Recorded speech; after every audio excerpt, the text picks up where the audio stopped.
one who systematically sees everything in relationship with Krishna, then he sees Krishna in everything, and he doesn't hate anyone or anything like that. Right. So this systematically seeing everything in relation to Krishna, is that the same as Anuśilanam, that constant cultivation? That's one aspect of it, yeah.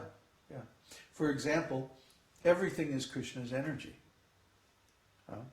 He says in Bhagavad Gita, earth, water, fire, air, mind, intelligence, and false ego, these are my 8 separated energies. Right? So everything we see in the material world is made out of those material elements. So when we see something in the material world, we can think, oh, that's Krishna's earth energy. That's Krishna's fire energy. That's Krishna's water energy. We can see Krishna everywhere by means of his energies. And when we see like that, then it's like seeing Krishna everywhere. So we should also see, when we see another living entity, oh, there's a living entity that's Krishna's internal energy. A conscious living being. And so we can see everything in relation to Krishna because it's all Krishna. Or when we see the sun and the moon, Krishna says, the sun and moon are my eyes. And then he talks about his universal form. And there's a nice verse in the 5th canto about the Shishumar and the celestial Ganges. The Shishumar is the shape of the nakshatras in the sky. And they swim in the celestial Ganges, which is the Milky Way. You see? Everything is there. The Vedas know about everything. They even know about the center of the galaxy and all of that stuff. Everything that we know in modern science is actually already there in the Vedas. But it may not be described in a literal way. It may be described in a figurative way. Because after all, the Vedas are meant for the understanding of all kinds of people. Not only people with scientific mind, but people with ordinary intelligence as well. So when the Vedas describe something in a figurative way, like the Shishumar, the dolphin in the sky, curved, shaped like that, then we have to see through the eyes of, let's say, a cowherd boy in India. I mean, most people have never even really seen the night sky because they live in cities. And because of the light pollution, you can't even see the stars. Maybe you can see some of the brighter planets and stars once in a while, the moon. But if you go out in the actual country, you're going to get knocked out because there's so many stars. How do you begin to make sense out of all those stars? And if you're out, like herding some animals or something like that, and you're camping under the stars looking up at these immense, huge universe filled with all this form and color, how are you going to make sense out of it? So if you don't have a scientific mind, then you have to have a figurative mind that can project different forms on these different phenomena and see Krishna within them. So Krishna's universal form is described as beginning at the pole star and then going around all the nakshatras and the different, the path of the sun in the north, the path of the sun in the south, and so on. So all these things are described very nicely in the scriptures. And if you become learned, if you learn astrology and stuff like that, astronomy, you can see where these things are in the sky. You recognize them. And you say, oh, that's Krishna. See? So you see the sun, everyone sees the sun every day. That's Krishna. It's reflecting Krishna's energy. That's where the sun comes from. The sun doesn't shine by its own energy. It's not independent.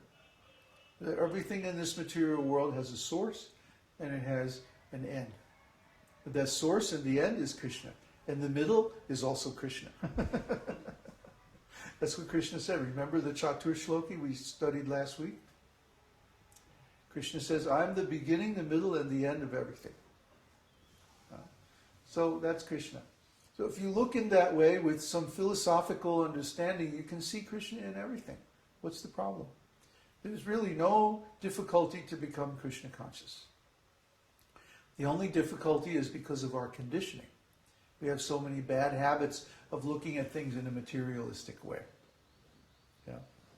So that means we should take the time to study this philosophy, practice the mantras and other things, and detach ourselves from this material view of life, and try to approach Krishna through his teachings, his esoteric teaching. Is there another question? Yeah, Good. Mike said, thanks, that makes a lot of sense, kind of like a mystery story. Clues are given along the way until the conclusion. So then he asks, what kind of options for service will there be in the degree program? Okay, there's basically two options. If a devotee is here in the bridge community, then he'll do some kind of karma yoga, some kind of service. Like there's so many services to do. Cooking, cleaning the house, working on websites, answering correspondence, spiritual teaching, investments, the list goes on and on. So many things that have to be done. So according to a devotee's interest and the skills that they have, they will take up a particular kind of service in the community. The other option is, if someone is living at home and taking the course over the internet, then whatever they do for a living is their karma yoga. Okay? And they also should take up some other service that benefits the community. Okay? They can give a donation from their salary, or they can help raise awareness of our community in different ways. I have all kinds of ideas for promotion that I don't have time to do. So the students could do that online in different news groups and stuff like that. Or some other service that we negotiate based on your interests. If you're a musician, I think you're a musician, aren't you, Mike? You could do some recordings of mantras and stuff like that according to Vedic principles, and that would be some service that you could do. And then, of course, there's your everyday chanting, regulative principles, and prasadam and like that. So what we'll do in the course for the people who live outside the community is we'll stay in touch with them on a regular basis, and they'll engage in some service.